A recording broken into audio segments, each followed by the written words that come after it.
बोला वहां सतयुग में जो नई दुनिया बनेगी उसमें महल माड़ियां अटारियां बनाने में देर नहीं लगेगी, लेकिन अनेक मंजिल के मकान नहीं होंगे। क्या रहने वाले थोड़े होंगे और जगह ढेर सारी होगी। और यहाँ क्या होता है,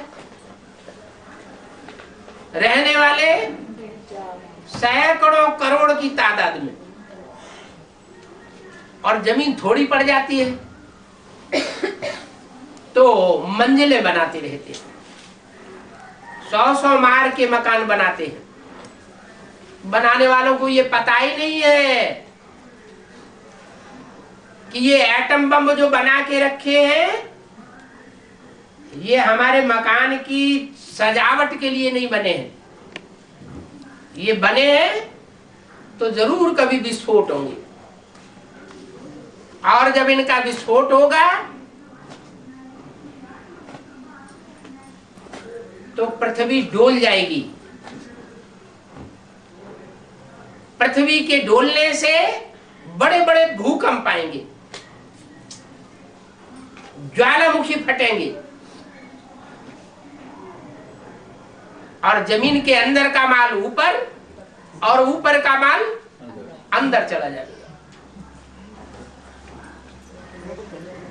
जैसे त्रेता के अंत में आधा विनाश होता है, जब देवताएं व्यभिचारी बनते हैं,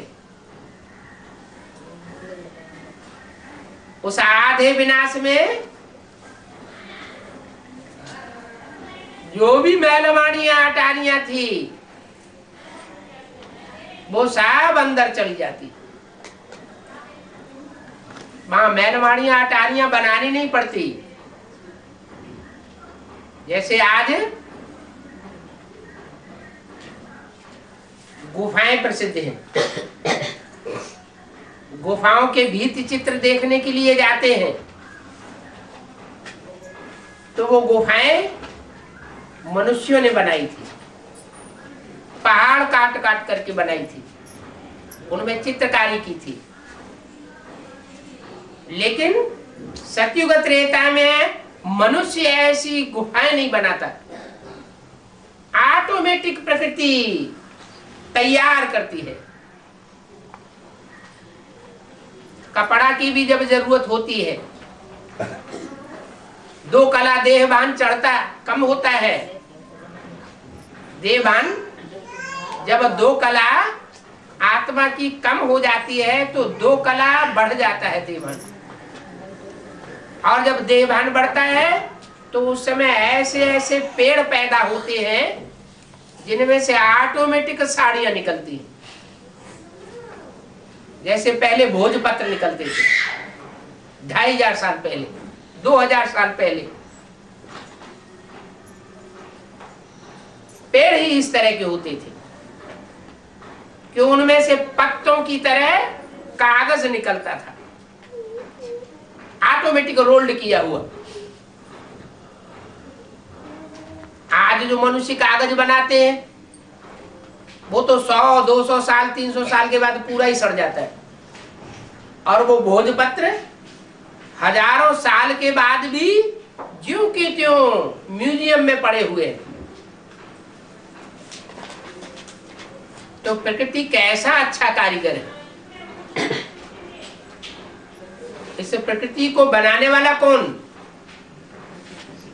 तमो प्रधान से सतो प्रधान बनाने वाला कौन?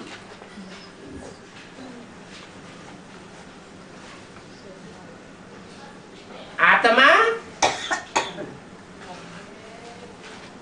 ज्यादा पावरफुल है या जड़ प्रकृति ज्यादा पावरफुल है? आत्मा चैतन्य है और जड़ प्रकृति वो तो जड़ है। पृथ्वी जल वायु अग्नि आकाश ये जड़ तुम्हें चीजें हैं। ज्यादा ताकत किसमें होती है, चैतन्य में या जड़ में? चैतन्य में ज्यादा ताकत होती है। तो प्रकृति को परिवर्तन कौन करता है? जो तामसी बन जाती है, सारी दुनिया का विनाश करती है। ऐसी तामसी प्रकृति को सतो प्रधान बनाने वाला कौन है? कौन? आत्माएं। आत्माएं कुछ ऐसी ईश्वरीय पढ़ाई को पढ़ने वाली निकलती हैं। ऐसी आत्माएं तैयार होती है जो सारी दुनिया के वायुमंडल को बांध लेती है एकाग्रता के सूत्र में। और जब सारी दुनिया का वायुमंडल बन जाता है तो प्रकृति भी थम जाती है, सात्विक बन जाती है। ऐसी सात्विक बनती है कि मनुष्य का जो देवताएं बन जाते हैं उनका घड़ी घड़ी सहयोग करती है, दासी बन करके रहती है। जिस चीज की जहां जैसी जरूरत है वहां वो चीज मुहैया हो जाती है।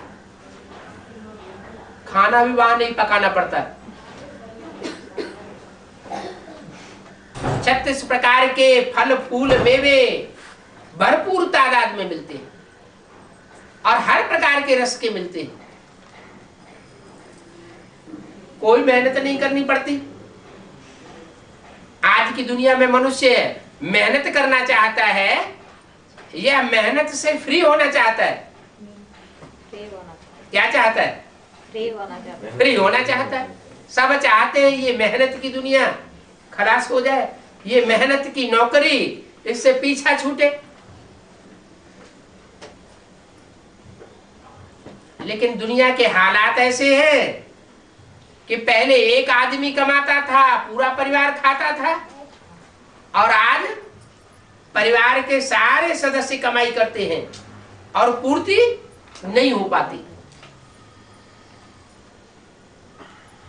बाप आकर के ऐसी पढ़ाई पढ़ाते हैं जिससे फिर आने वाली नई दुनिया में कोई काम नहीं करना पड़ता। फिर बैठे बैठे क्या करेंगे? बैठे बैठे परेशान नहीं हो जाएंगे?